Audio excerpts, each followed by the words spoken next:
தெரியுது.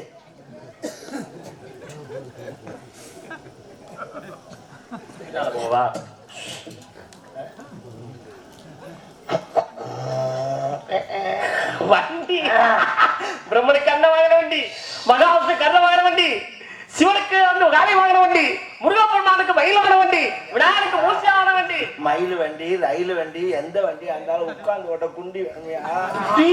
குண்டி என்று சொன்னோடனே ஒரு தெய்வம் மிருக மாதிரி பூமியை வந்ததா.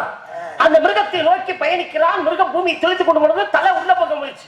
குண்டி போய் வெளியிலே நிக்கிறது. வாழை பிடித்த உடனேயே இன்னும் அந்த குண்டியை அழகா வைத்து வணங்குறாங்களே. பெருமை என்ன? குண்டிக்கு எல்லாம் குங்கும பிடிச்சு கும்பிடுவாங்களா? ஐயா, குன்று இருக்க விடமெல்லாம் குமரன் இருக்க விடம். குண்டி இருக்க விடமெல்லாம் குண்டியா இருக்கேன், குன்றுல இருக்கேன். இல்ல குண்டி இருக்க விடம். காத்து காத்துல பத்தவே காத்து. நான் காத்து அப்புறம் சூத்து சூத்து சோசங்க சுத்து நாக்கு வெளியே அந்த